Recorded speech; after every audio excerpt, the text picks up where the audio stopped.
Listo, ¿no? Entonces vamos a ir iniciando. Pues de nuevo, pues muchas gracias por acompañarnos en este espacio. Mi nombre es Ana María Pérez, yo soy geóloga, hice una maestría en Ciencias de la Tierra y ahora estoy haciendo mi doctorado pues en Ingeniería en la Universidad Nacional. En mi primer año de doctorado, pues y tengo la fortuna de trabajar en el equipo de geotecnia de CIATA, donde hacemos un montón de cosas para el monitoreo de laderas en el Valle de Aburrá. Entonces hoy vamos a hablar un poquito de cómo hacemos ese monitoreo y de por qué son tan importantes estos procesos en nuestro contexto. Entonces, si alguien tiene alguna pregunta, pues no olviden escribirla como al chat para que la podamos discutir al final de la sesión. Entonces, en general, pues, ¿qué son los movimientos en masa? No sé si muchas veces ustedes se han preguntado, aunque nosotros aquí por el contexto donde vivimos, pues pues, pongamos por acá los hemos visto muchas veces. Y finalmente son todos esos procesos que involucran una caída de un material, sea suelo o roca, por una ladera. Entonces, muchas veces lo conocemos de distintos nombres, los hemos oído nombrar de distintas maneras, como derrumbes, avalanchas, hay gente que le dice volcanes, entonces escuchamos mucho, es que se vino un volcán allí en tal vereda, entonces los escuchamos de muchas maneras, pero básicamente estamos hablando del mismo fenómeno, cuando tenemos un montón de materiales que bajan por una ladera, pueden ser suelo, roca, a veces incluso materiales que nosotros generamos cuando, por ejemplo, se caen como en ciertos llenos, por ejemplo. Lo principal es que estos procesos son de origen gravitacional. ¿Eso qué quiere decir? Pues que se dan es por la acción de la gravedad y por los procesos que se producen en una ladera. Cuando tenemos una ladera que tiene un montón de materiales y que por acción de la gravedad todos los materiales se pueden llegar a caer. Entonces pueden clasificarse de muchas maneras, como vimos ahorita, por el tipo de material que arrastran, por la superficie de falla o la dinámica que tienen cuando se deslizan, o por la profundidad de esa falla. Ahí. Y por acá, intentamos, listo. Entonces, ¿por qué se producen estos procesos? Pues como vimos ahorita, la gravedad es como la fuerza, una de las fuerzas más importantes que controla los movimientos en masa. Sin embargo, hay muchos otros factores. Entonces, ahorita vamos a hablar de la saturación del agua en los materiales. Las pendientes, pues evidentemente hay una relación importante, aunque no siempre es como lineal entre las pendientes. Entre más pendiente tenga, pues por lo general voy a tener una mayor energía potencial para que todos los materiales se vayan. Es como cuando ustedes en una tabla o una rampa, pues obviamente entre más ángulo tenga esa rampa, pues si yo pongo una bolita por ahí, se va a deslizar un poquito más rápido o más despacio, o si la dejo planita, pues ya no se va a deslizar. Entonces así parecido pasa con el suelo y por eso la pendiente tiende a ser una variable muy importante también. Cuando eliminamos la vegetación fija, pues también estoy afectando cómo el agua está afectando la ladera, entonces también puede ser un elemento importante para la ocurrencia de movimientos en masa, eliminar la cobertura vegetal y por tanto eliminar esas fuerzas que pueden hacer que ese suelo se quede ahí pegado a la ladera. También hay muchos movimientos en masa que se generan por sismos.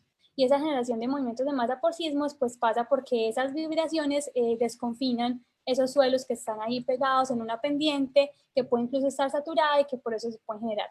Aquí en el Valle de Aburrá tenemos realmente muy pocos registros de movimientos en masa asociados por sismos, pero pueden ser muy importantes en otras regiones, sobre todo con actividad sísmica pues mucho más activa. El hecho de que no los tengamos aquí reportados no quiere decir que no sean relevantes, sino que todavía aún no tenemos pues como tan claro esos movimientos de masa asociados a vibraciones por sismos. Entonces, como vimos ahorita, el agua es muy importante para la ocurrencia de movimientos en masa. Inicialmente pensamos mucho que es por el peso, porque el agua le puede agregar peso a la ladera. Si bien puede pasar, pero realmente lo que hace el agua es que el agua, como vemos en esta ilustración de acá, tiene unos poritos. El suelo tiene unos poritos. Y cuando el agua empieza a infiltrarse, todo va llenando esos poros, esos vacíos que tiene el suelo. Eso tiene como una propiedad que se llama la presión de poros, y esa presión de poros hace que las partículas se separen. Entonces elimina la resistencia interna de los materiales. Entonces, más que el peso, lo que el agua hace es eliminar esa resistencia interna de los materiales y hace que sean mucho más susceptibles a que se deslicen por una ladera. Si tiene obviamente muchísimos más pues como elementos ahí importantes. Entonces recuerden que el agua, más que el peso, si bien es importante, es lo que elimina la resistencia interna de los materiales. Aquí este video, que es de la NASA, de una página de la NASA, nos muestra un poquito ese efecto que estábamos viendo ahorita, y es por eso es que en las temporadas de lluvias o cuando ocurren lluvias pues muy intensas, vemos en las noticias que ocurre un movimiento, que tal municipio reportó tales deslizamientos, porque el agua pues, es una parte muy importante en la resistencia de los materiales que están en la ladera, en zonas de pendiente y que ya sabemos que están pues, afectadas por la fuerza de gravedad, que es la que hace que esos materiales se deslicen. Sin embargo, como vivimos en un ambiente metropolitano, pues hay muchos otros factores que también pueden hacer que tengamos movimientos en masa. Entonces podemos tener movimientos en masa por lo que le hacemos a las laderas. Entonces sabemos que como tenemos pendientes con ciertas inclinaciones, pues necesitamos adaptarlas para las obras que vamos a hacer ahí o para construir nuestras viviendas y demás. Entonces empezamos a hacer ciertas modificaciones, como cortes, que es cuando comemos de la ladera un poco y afectamos esa pendiente que tenía ella naturalmente, cuando hacemos llenos, y es que ponemos materiales que pueden ser de distinta naturaleza para poder aplanar un poco o extender el área de esa pendiente, y tenemos los diferentes cortes o banqueos, pero además tú también le puedes agregar peso a las estructuras. Podemos tener estructuras que pueden llegar a ser muy pesadas para ese tipo de materiales que tenemos sobre todo en pendientes muy, muy grandes. También, como hablábamos ahorita, muchas de esas actividades que nosotros hacemos pues requieren que removamos toda esa cobertura vegetal, y eso aumenta la erosión, y también a largo plazo y a mediano plazo pues aumenta es como el agua se empieza a infiltrar de una manera más fácil. No es lo mismo el agua que está sobre una cobertura vegetal muchísimo más desarrollada al agua que está en una zona completamente baldía sin ninguna protección vegetal. Entonces eso también influye en la estabilidad de las laderas. Y como vimos ahorita, todo el tema de los sismos. Entonces, los movimientos en masa pueden ser de muchos tipos. Aquí les trajimos como una grafiquita, pero no se asusten, porque simplemente es una grafiquita para mostrar que hay muchas maneras de clasificar los movimientos en masa. Entonces, depende mucho pues, de la zona donde estemos, de los materiales, de la roca, pero podemos tener caída de rocas. En muchas partes de Medellín, en algunas zonas del Valle de Aburrá, podemos tener caída de rocas. La caída de rocas es un fenómeno que realmente se da mucho hacia las zonas de mucha pues, más alta pendiente, pendientes escarpadas o abruptas, pero también los tenemos aquí en el Valle de Aburrá. Tenemos también, sobre todo, estos fenómenos de deslizamientos. Los deslizamientos son un subtipo de los movimientos en masa. Los movimientos en masa involucran toda la familia de masas, literalmente, que se pueden deslizar por una ladera. Entonces, los deslizamientos son finalmente un subtipo de los movimientos en masa, en una de las principales clasificaciones que se dan para ese tipo de procesos, y son uno de los movimientos más comunes que tenemos acá. Lo importante de estos procesos del deslizamiento es que tiene una superficie de falla definida, y es que tiene una superficie por la cual se genera una ruptura, una superficie de mayor debilidad por la cual todos los otros elementos están deslizándose. Entonces, si la superficie de rotura es mucho más curva, por decirlo así, es como una cucharita de helado, es un deslizamiento que es de tipo rotacional.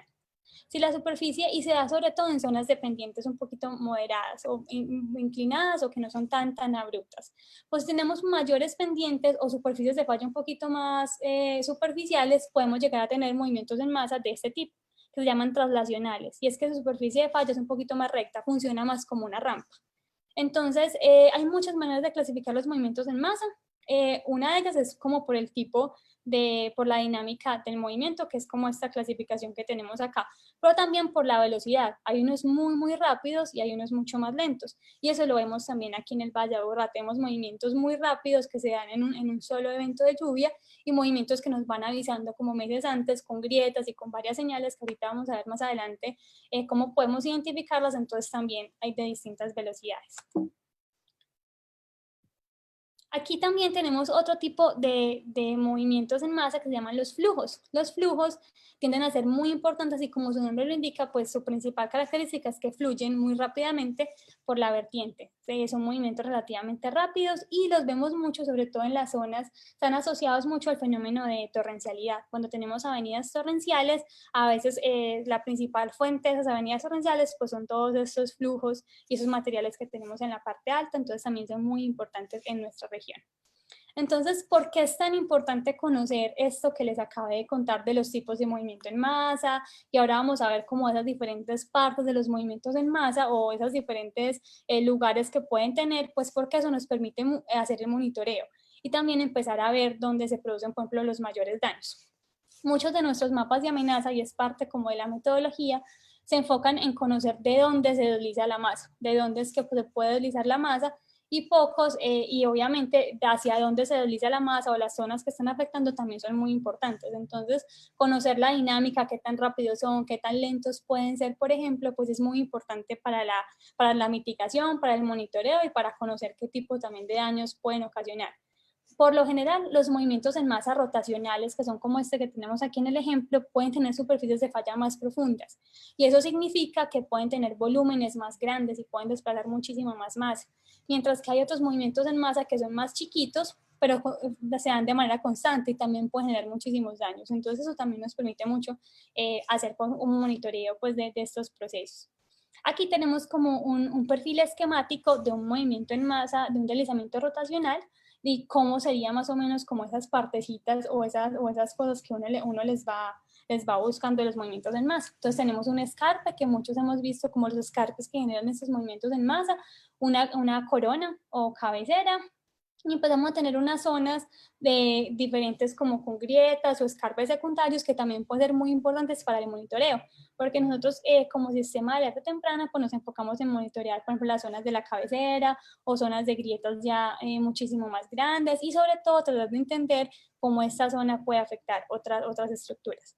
También los daños son diferentes, no es lo mismo estar en la parte media del deslizamiento o a que estar ya en la parte más distal. Entonces, por eso es importante comprender pues como este tipo de situaciones para hacer un monitoreo mucho más adecuado y obviamente dar una alerta mucho más adecuada. Entonces aquí pues sabemos por nuestras montañas que nos rodean, pues que son muy importantes en el Valle de Aburrá, pero entonces aquí queríamos mostrarles como el contexto de los movimientos en masa en general en el mundo y sobre todo en la región andina. Como pueden observar, ese es como un reporte también como de una base de datos de la NASA, mostrando dónde había como mayor número de reportes de movimientos en masa, como un catálogo o un inventario. Y hay de varios tipos en el mundo. Y como podemos observar, pues la gran mayoría se ubican en los sistemas montañosos principales, en los Andes, en todas las cadenas pues que tenemos. Y nosotros pues en la región andina tenemos una concentración muy importante de movimientos en masa y finalmente no son una amenaza menor en nuestro contexto porque tenemos muchos sistemas montañosos como podemos observar. Entonces aquí se nos concentra mucha parte de todos esos procesos que tenemos. Este estudio que queríamos también mostrárselos porque fue un estudio de un profesor de la universidad y un compañero de la Universidad Nacional y un compañero de nosotros de CIATA, y ellos lo que empezaron a observar es que diferentes bases de datos que reportaban movimientos en masa, la que vimos acá es simplemente una base de datos, y existen más bases de datos que reportan movimientos en masa o eventos de desastres tanto en Colombia como en el mundo. En Antioquia también existe una base de datos especializada, y lo que ellos empezaron a observar fue como los números de registros, cuántas pérdidas económicas, cuántas personas afectadas, cuántas muertes habían reportado por estos procesos, y empezaron a encontrar que solo entre los años entre 1900 y 2018 se reportaron 30.730 registros de deslizamientos. Es una cifra muy, muy grande y que muestra un poco que es un fenómeno muy importante pues, en nuestro país. Pero lo más triste de todo, además de toda la cantidad de vidas que se han perdido y toda la parte económica, es que incluso muchos de ellos, pues ya muchas personas decían que podía ser algo mitigable, no en el sentido de prevenirlo completamente, pero al menos disminuir un poco la parte de las pérdidas y las vidas que se perdieron ahí. Y quería que vieran también esta gráfica que muestra un poco la afectación económica. Y si bien podemos tener un montón de números y creo que tienen muchas cifras, pero pensar en 654 millones de dólares en fenómenos en donde su mayoría podemos trabajar en la parte de mitigación, y en un país en desarrollo como nosotros, pues nos hace pensar que las estrategias de gestión del riesgo y en general de movimientos en masa también se deben ver no como una pérdida económica, sino como una inversión, para que todas estas pérdidas en vida, sobre todo, sean mucho menores en el futuro.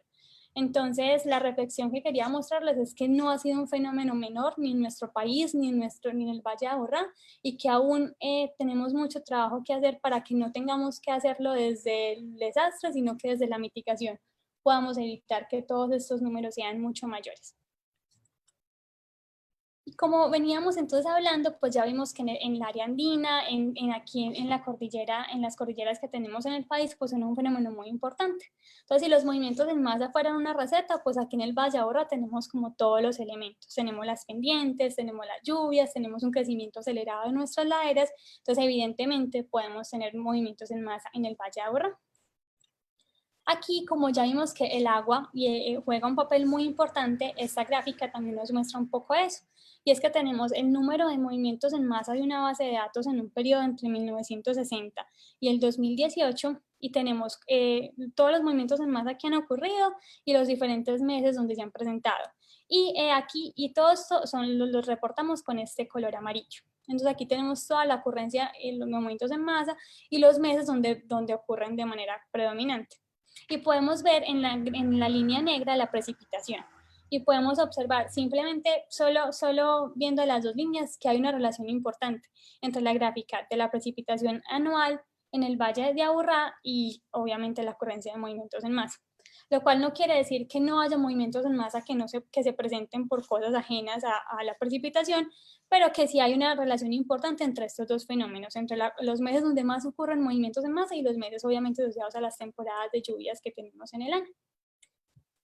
Aquí lo podemos ver también en nuestras imágenes de radar. Entonces aquí tenemos la precipitación acumulada de cada uno de los meses durante el año 2019 y como podemos ver, pues en nuestro radar, esto es una cosa así súper rápida, todos los colores que sean más violáceos, de entre rojo o más oscuros, están asociados a una mayor precipitación acumulada. Y los colores mucho más claros están asociados a menor pues, acumulado de precipitación durante ese mes. Entonces, como podemos observar, pues en enero, este es el Valle de Aburrá, en enero los acumulados aquí en nuestro valle no son altos, y ya a medida que vamos entrando a la temporada de lluvias, pues vamos teniendo acumulados mucho mayores hasta que alcanzamos los mayores valores, pues el año pasado tenemos en abril y mayo, y eso tiene también relación con la cantidad de emergencias y con los movimientos que registran nuestros deslizamientos, hasta que incluso ya tenemos los acumulados en la otra temporada de lluvias, y podemos observar cómo varía esa temporada de lluvias a nivel como espacial.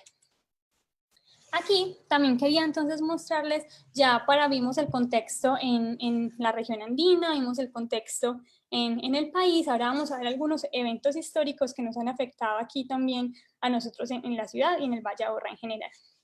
Tenemos un deslizamiento que se reportó en 1927 en el sector del Rosellón, en Envigado. Tenemos varios deslizamientos que muchas personas han reportado, pero aquí yo creo que muchos recuerdan el deslizamiento de Villatina y fue muy importante porque realmente alcanzó muchísimas pérdidas de vidas.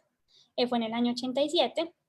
También creo que muchas personas recuerdan en el 2008 este deslizamiento que tenemos acá en la urbanización Alto Verde, como por el sector de la Cola del Zorro, que también fue muy recordado.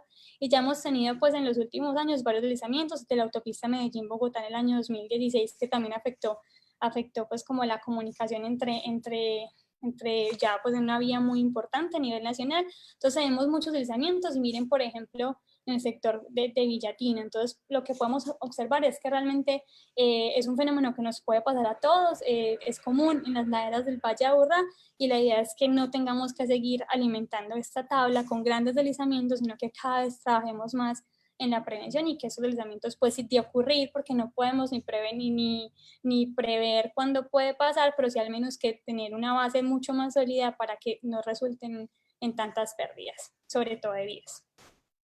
Entonces, como ya vimos un poco dónde se presentan, por qué se presentan, entonces, ¿qué hacemos desde CIATA y qué podemos hacer para monitorearlos? Entonces, como vimos, pues CIATA finalmente, aparte de la red de geotecnia, que es la que estamos viendo el día de hoy, pues tiene toda una serie de sensores y en el territorio una serie de actividades y programas para obviamente poder que todas esas acciones se traduzcan en una gestión de riesgo pues más integral.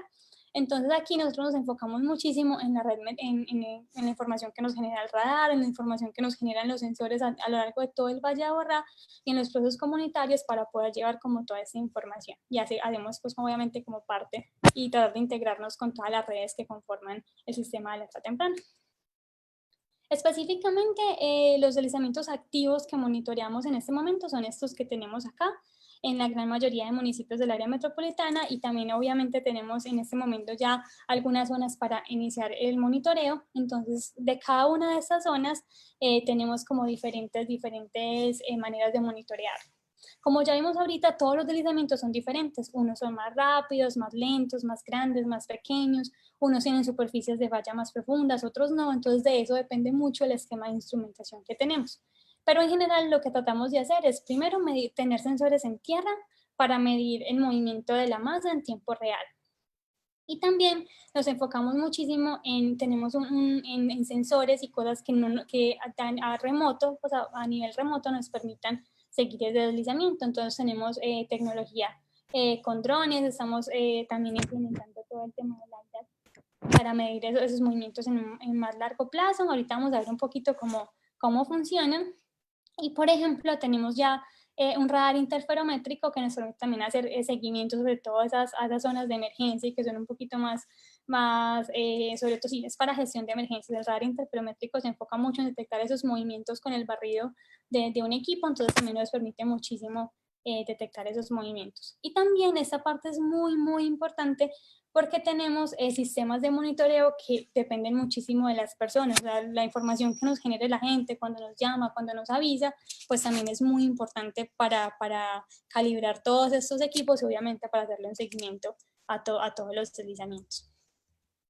En general, los equipos que tenemos para la caracterización del movimiento tratan de entender un poco como esa tasa, esa localización, la dirección del deslizamiento. Creo que aquí, no está corriendo el video.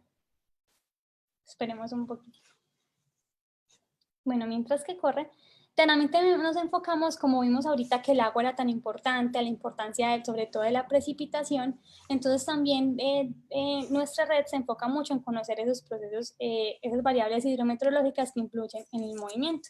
Entonces, tenemos cámaras que se enfocan mucho en entender esta parte de la localización, la magnitud y la dirección, pero también tenemos sensores para medir la precipitación y la humedad para entender cómo funcionan el agua en el suelo, y como vimos ahorita era muy, muy importante entenderlos para los deslizamientos.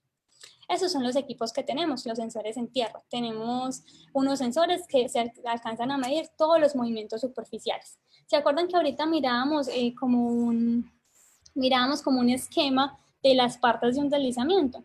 Pues entonces en la superficie ponemos esta serie de equipos que son extensómetros para medir las grietas, cómo avanzan esas grietas, sensores de humedad para entender entonces cómo funciona toda la dinámica de humedad del suelo asociada a movimientos en masa. Tenemos acelerómetros que funcionan como los de nuestro celular, que cuando lo volteamos nos están indicando que la pantalla debe ponerse en vertical o en horizontal, y así funcionan los acelerómetros que nosotros tenemos, tratando de entender un poco cómo varía esa inclinación del suelo y cómo varían las diferentes mediciones de la aceleración. Un GNSS es una adaptación como de la tecnología satelital, y básicamente lo que me indica es cómo varía como la ubicación de dos puntos, uno que por lo general ponemos en la zona de la mitad del deslizamiento con respecto a otro punto en otro lugar, y cómo varían esa ubicación de los dos puntos, pues nos da una idea de cómo se está moviendo esa masa. Los pluviómetros nos ayudan muchísimo a entender cómo pues obviamente es la precipitación en la zona del deslizamiento. Y la cámara, ahorita vimos, creo que el video no funcionó, pero las cámaras nos permiten comprender mucho pues como la evolución del deslizamiento. Entonces vimos que toda la parte de los sensores superficiales son muy importantes, pero como vimos ahorita en ese esquema, pues los movimientos en masa y específicamente los deslizamientos tienen una superficie de falla o de rotura definida. Entonces, para ver cómo avanza la superficie de falla en el interior del deslizamiento, tenemos los CDR, que son equipos, que son cables que se ponen a diferentes profundidades y nos pueden indicar cómo va avanzando esa superficie de falla. Aquí, por ejemplo, en el Valle de Aburrá tenemos algunos cables con profundidades entre 25 y 30 metros, y ahorita vamos a ver un poquito los registros que nos generan. Aquí es para mostrarles un poco cómo son nuestros equipos, por si algún día los ven por ahí. Ellos tienen como su etiqueta y están marcados, ya saben que son de nuestra red para que los cuidemos bastante. Esos son los equipos que tenemos, es el extensómetro, y este cable permite ver cómo aquí hay unas grietas, aquí adelantico, cómo van van como creciendo o aumentando en el tiempo. Aquí tenemos un TDR que va aquí en profundidad y la antenita del GNSS, y aquí es nuestro otro GNSS, mostrándonos todo el tiempo cómo es la comunicación entre estos dos equipos y cómo varía la ubicación entre los dos. Aquí queríamos mostrarles un poco cómo son nuestros esquemas de instrumentación. Pues evidentemente dependen muchísimo de la dinámica del deslizamiento, de la velocidad, de todas las características que hemos visto que ellos pueden presentar, y en este caso tenemos un deslizamiento en el sector de Ancón 2 en Copacabana, en donde empezamos a instrumentarlo desde el año pasado y tenemos toda una serie de sensores tratando de medir pues como esas magnitudes del deslizamiento. Entonces aquí por ejemplo, si eso es para mostrarles que si en el trabajo de campo observamos como grietas, pues entonces enfocamos nuestros extensómetros y ciertos equipos a esa zona de las grietas, y por ejemplo ya en ciertas zonas como en la parte media del deslizamiento nos enfocamos en otro tipo de sensores, y por eso es tan importante comprender como tal la dinámica de cada uno de los deslizamientos. También nosotros hacemos sobrevuelos periódicos para empezar a entender cómo varía ese deslizamiento en el tiempo, y muchas veces pues pueden ser una manera muy buena de comprender esas dinámicas que tú en campo no puedes observar. Aquí tenemos entonces unos sobrevuelos realizados también en este deslizamiento que les mostré anteriormente, desde el año pasado, y cada mes o cada 2 meses, dependiendo muchísimo de cada deslizamiento, pues hacemos sobrevuelos periódicos. Aquí vamos a ver si este video sí va a funcionar, yo creo sí.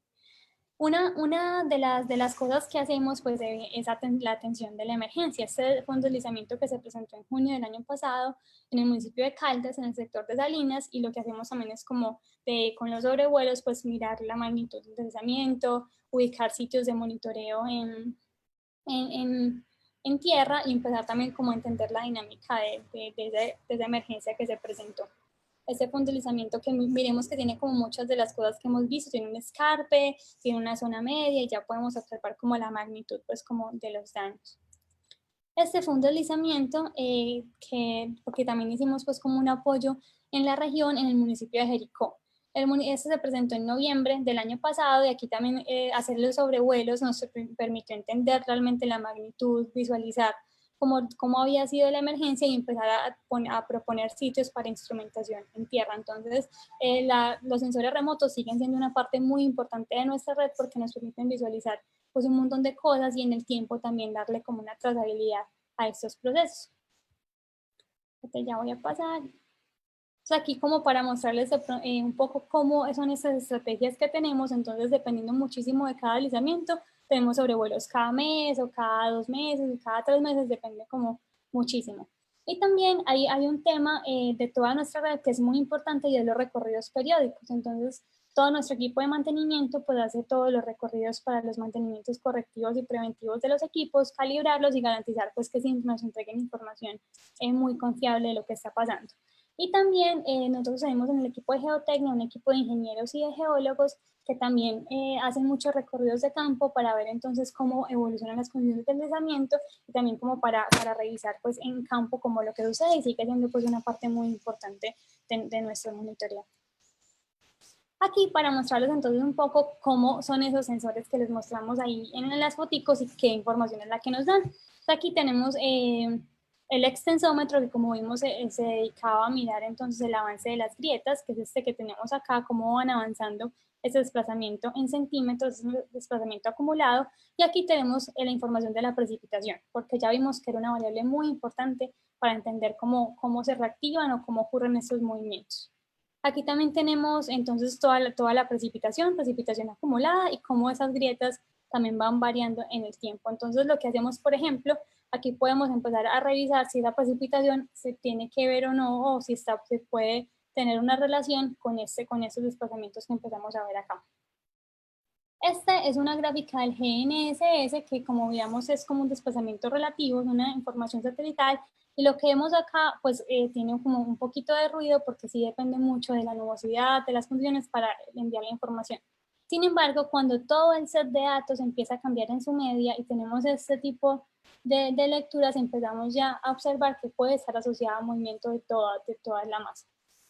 Y este es una información del acelerómetro que nos empieza a mostrar cómo hacia dónde se está cambiando el equipo, y eso puede ser relacionado a cuál es la inclinación está tomando esa superficie por movimientos de deslizamiento. Entonces el cabeceo y el balanceo, imagínenselos como un avión. Entonces el balanceo está relacionado como con las alas del avión y el cabeceo como con la parte delantera. Entonces lo que hace el acelerómetro es medir diferentes ángulos, no solo el ángulo hacia la ladera, sino también que nos permite revisar hacia qué ángulo y cuál es la dirección realmente de ese movimiento. Aquí tenemos los sensores que les dije que eran en profundidad, entonces aquí era para mostrarles que ubicamos uno de estos sensores en profundidad, de los que les conté que eran más o menos a 30 metros, y aquí es como la profundidad, y esta es la imagen que da el equipo. Es siempre un cable que está enviando información, y aquí fue cuando lo pusimos. No tenía ninguna perturbación, exceptuando las perturbaciones asociadas a la instalación aquí en los bordes, y pasó un mes y él empezó a mostrar una señal acá pequeña. Y fue pasando el tiempo y ya empezamos a darnos cuenta que esta señal sí estaba asociada a un movimiento o una rotura de la superficie de falla. Aquí podemos ver también un sensor que instalamos, fue el último TR que instalamos hace poco en el municipio de Girardota, y aquí vemos que aún no pues permanece estable, y es una señal muy importante también para la alerta, al menos saber que en profundidad el deslizamiento permanece estable. Sin embargo, este otro que les mostré, que ya lleva pues una historia, aquí es donde vemos cómo avanza y cuál es la tasa de avance de esa superficie de falla, y también podemos saber a qué profundidad se encuentra. Aquí también para mostrarles un poco que el monitoreo que hacemos con los equipos también lo hacemos con la red de cámaras, y cada semana enviamos un reporte y empezamos a revisar cuál ha sido como el avance de los deslizamientos. Entonces, por ejemplo, tenemos algunos deslizamientos como este que monitoreamos en el municipio de Sabaneta, en un sector que se llama Fuente Clara, y podemos ver que por lo general muchas semanas no sucede nada. Sin embargo, cuando empezamos a ver desprendimientos, movimientos superficiales, pues lo reportamos para que el municipio esté pendiente y obviamente los organismos de respuesta estén también atentos. Esta también es una instrumentación que tenemos en el sector de Copacabana, donde tenemos como unas casas en riesgo de colapso, y la instrumentación pues nos permite conocer cuando ocurren estas emergencias, y obviamente avisar pues como a las autoridades. En este caso esta ocurrió en la noche, y la cámara también nos permitió pues como detectarla a la hora de la emergencia. Aquí tenemos unos sobrevuelos periódicos que hacemos, y queríamos mostrarles este punto para que no olviden dónde está y cómo se fue en el año 2017, y cómo los sobrevuelos periódicos nos han permitido ver el cambio y el avance de este deslizamiento. En este caso, pues se ha desplazado en más o menos 3 años, unos 8 metros. Es una información muy importante para entender la dinámica más a largo plazo de estos deslizamientos que ya se generaron en el Valle de Aburrá. También finalmente lo que hacemos con toda esta información que les mostré pues es generar reportes y avisar a las autoridades locales y a trabajar con las comunidades para que ellos sepan el avance de estos procesos. Entonces aquí son unas fotos de unos recorridos de campo que hacemos, donde vemos ciertas condiciones y lo acompañamos con la información de los equipos que tenemos en cada una de las zonas, para que obviamente estén enterados de cómo evoluciona cada uno de esos deslizamientos que monitoreamos. Finalmente, como vimos hoy, pues hay unos deslizamientos que pueden ser muy rápidos y que no nos dan como esa oportunidad de revisar qué sucede, pero hay muchas condiciones de inestabilidad en nuestras laderas que nos dan muchas pistas, y es muy importante que las personas que viven en estos lugares puedan identificarlas. Entonces les dejamos un montón de pistas que ustedes podrían identificar, y obviamente si ven que podría afectar la estabilidad de esa ladera o ser un deslizamiento o afectar pues a sus comunidades, pues muy importante que en Medellín se comuniquen con la línea 123 para que los comuniquen con el DAGRED, y en cada uno de esos municipios que avisen a la Secretaría de Gestión del Riesgo para que puedan hacer una visita técnica y les puedan revisar como esas condiciones. Entonces, ¿cuáles son esos signos de alerta que tenemos que tener súper presentes y que nos pueden dar pistas que de pronto ahí puede suceder algo? Pues primero, cuando estamos cerquita de un río, puede ser el río Aburrá, pueden ser algunas de nuestras quebradas, empezamos a ver que el río se empieza a comer, por decirlo así, y el término pues es socavar, empieza a socavar esa orilla, y eso también genera problemas de estabilidad. Entonces, algunas veces esas casas cerca de los afluentes pues presentan grietas o empiezan a presentar hundimientos. Eso es un signo de alerta que debemos tener en cuenta. También tenemos algunas laderas donde resulta que todos los árboles empiezan a tener estas barriguitas. Entonces uno dice, bueno, un árbol de pronto es que así es el árbol, pero ya cuando varias especies o varios árboles empiezan a tener este comportamiento, es un signo de que toda la ladera se está moviendo, y lo que él hace es tratar como de adaptarse a eso. Entonces, si tenemos varias pistas, postes inclinados, árboles inclinados, grietas en el suelo, ya es una pista de que hay algo más grande que se está moviendo. También cuando nuestro vecino, personas de la comunidad empiezan a hacer como banqueos, pues es muy importante que tengamos en cuenta que eso va a ejercer una influencia en un área mucho más amplia de la ladera. A veces decimos como, no, es que esta es mi casa y este es mi lote, pero con las cosas de la naturaleza no sucede así. Un río no dice, bueno, hasta aquí llego a este municipio, ya aquí me voy a inundar. Pues evidentemente él sigue su cauce y así pasa con las laderas. A veces lo que hacemos en un solo lote o en un solo lugar tiene afectación en muchas partes más altas de la ladera. Entonces, los banqueos pues deben hacerse, si puedo contratar a una persona o un ingeniero, si puedo hacerlo con un estudio, sería muy, muy bueno. Y si no, pues tratar de que realmente se hagan y que no afecten a la ladera y que no tengan las pendientes pues muy altas para que no afecten y desconfinen todo el resto de la ladera. Entonces es muy importante que los banqueos se hagan con muchísimo cuidado y si yo veo que un vecino o alguien está haciendo algo así que puede afectarlo, también es un signo de alerta. Finalmente, también tenemos muchas de estas emergencias asociadas a tanques que no tienen mantenimiento, tubos de desagüe, mangueras que simplemente le echan como el agua a la ladera. Entonces, como ya vimos que el agua es muy importante, también es relevante hacerle mantenimiento a los acueductos que tenemos, revisar si hay una fuga y reportarla inmediatamente para que toda esa agua no se vaya a infiltrar. Entonces, entender muy bien la importancia del agua y controlarla y que no se infiltre en nuestra ladera es muy importante y es un signo que debemos tener en cuenta.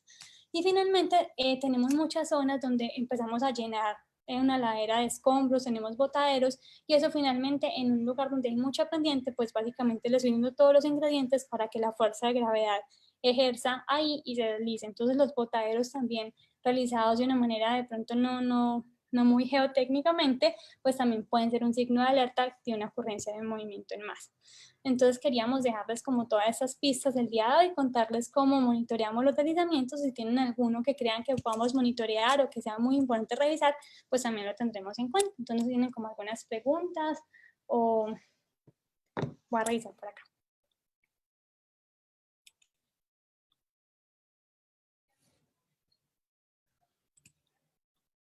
Y voy a revisar de pronto si tienen como unos cuadritos para preguntas.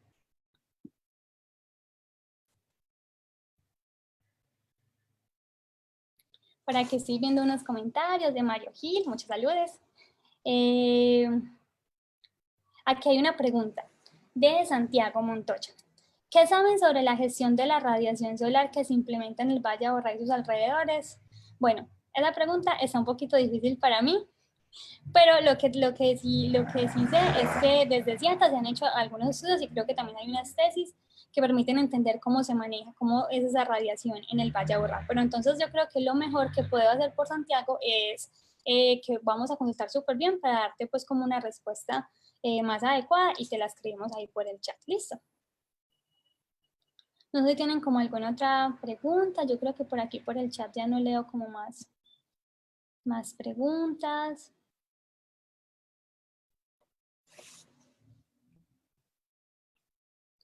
Vamos a esperar un minutico si de pronto aparecen más preguntas.